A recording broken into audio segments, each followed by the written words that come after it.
Welcome to my channel. நாம் இன்றைக்கி மாங்காயை வச்சு ஐஸ்கிரீம் எப்படி செய்யலான்னு பார்ப்போம். அதுக்கு நான் ஒரு மாங்காயை எடுத்து கட் பண்ணியிருக்கேன்.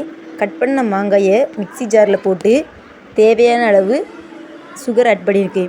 அதாவது நமக்கு எவ்வளவு இனிப்பு தேவையோ அவ்வளவு சுகர் ஆட் பண்ணிடலாம். அதை இப்போ நான் ஒரு ஃபைன் பேஸ்ட்டாக அரைச்சி எடுத்திருக்கேன். இனிப்பு கொஞ்சம் அதிகமாக இருந்தால் தான் அந்த ஐஸ்கிரீம் சாப்பிட்றதுக்கு நல்லாயிருக்கும். இப்போ நான் தண்ணி ஆட் பண்ணுறேன். எதுக்குன்னா ஐஸ்கிரீம் மோல்டில் நாம் ஆட் பண்ணணுங்கிறதுக்காண்டி, அதாவது ஊற்றணுங்கிறதுக்காண்டி. தண்ணியாக இருந்தால் மட்டும்தான் ஐஸ்கிரீமாக சாப்பிட்றதுக்கு நல்லாயிருக்கும்.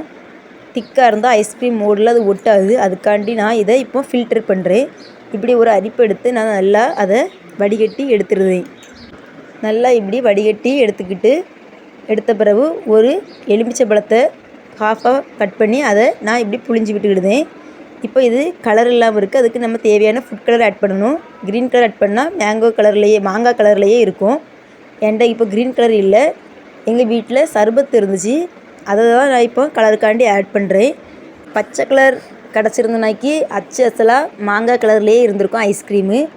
இப்போ என்கிட்ட ஆரஞ்சு கலர் சர்பத்து தான் இருக்குது. நான் இதை இப்போது ஒரு கிண்ணத்தில் வச்சு நல்லா ஆற்றி எடுக்க போகிறேன். அல்லது ஒரு ஸ்பூனை வச்சு நல்லா கலக்கிக்கிடலாம். கலக்குனா கலர் நமக்கு எப்படி சேஞ்ச் ஆகும்னா ஆரஞ்சு கலரில் சேஞ்ச் ஆகும். தண்ணி ஆட் பண்ணதுனால இப்போவும் சுகர் கொஞ்சம் கம்மியாக இருக்குது. நீங்கள் சுகரை பவுட்ரு பண்ணி சேர்த்தாலும் சரி தான், இல்லை முழு சுகராக போட்டு நல்லா சுகரை ஆற்றி எடுத்தாலும் சரி தான். நல்லா ஆற்றி எடுத்தாக்கி சுகர் நல்லா கரைஞ்சிரும். இப்போது நான் ஆற்ற உங்களுக்கே தெரியும் கலர் சேஞ்ச் ஆகுறது.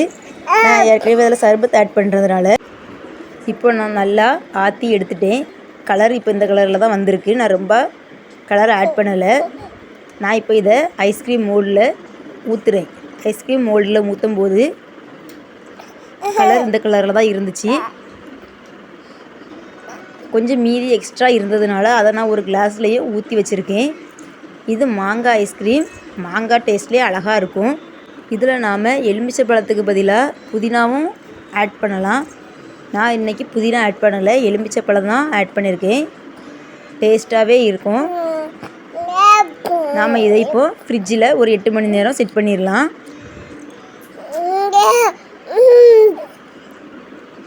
கிளாஸில் ஊற்றி நான் இப்படி ஒரு பாலித்தீன் கவரை கட் பண்ணி அதை மூடி அதுக்கு மேலே ரப்பர் பேண்ட் போட்டிருக்கேன்.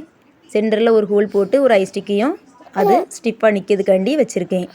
இதை நான் இப்போது ஃப்ரிட்ஜில் 8 மணி நேரம் செட் பண்ணி அன்னைக்கு ஃபுல்லாக விட்டுட்டு அடுத்த நாள் காலையில் எடுத்து பார்த்தேங்க. நாங்கள் ஃபஸ்ட்டு கிளாஸில் இருக்கிறது தான் ஓப்பன் பண்ணி பார்க்க போகிறோம். அதுக்கு நான் ஒரு குண்டால பாத்திரத்தில் தண்ணி எடுத்திருக்கேன்.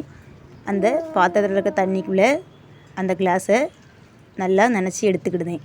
அப்போ தான் ஐஸ்கிரீம் ஒட்டாமல் நமக்கு அழகாக வரும். இப்போ நான் எடுத்து பார்க்குறேன். ஐஸ்கிரீம் அழகாக வந்துடுச்சு. இப்போ நாங்கள் அந்த மோல்டில் இருக்க ஐஸ்கிரீமை எடுத்து பார்க்குறோம். அதையும் இதே மாதிரி நல்லா தண்ணியில் முக்கி எடுக்கலாம். இந்த மோல்டில் ஏற்கனவே நாங்கள் 2-3 தடவை ஐஸ் செஞ்சுருக்கோம். ஆனால் இது வரைக்கும் ஐஸ்கிரீம் ஒழுங்காக வந்தது கிடையாது. இப்போவும் செம்மையாக வருதான்னு தெரியல. இந்த தடவையும் சரியாக வரல ஐஸ்கிரீம் ஒட்டி. ஆனால் கிளாஸில் இருக்க ஐஸ்கிரீம் நல்லா பெர்ஃபெக்டாக அழகாக ஒட்டி வந்திருந்து. இந்த மோல்டு ப்ராப்ளமா இல்லை என்ன ப்ராப்ளம் தெரில. எப்போதுமே நாங்கள் இந்த மோல்டில் செய்யும்போது ஐஸ்கிரீம் செம்மையாக வந்ததே கிடையாது. பாய்.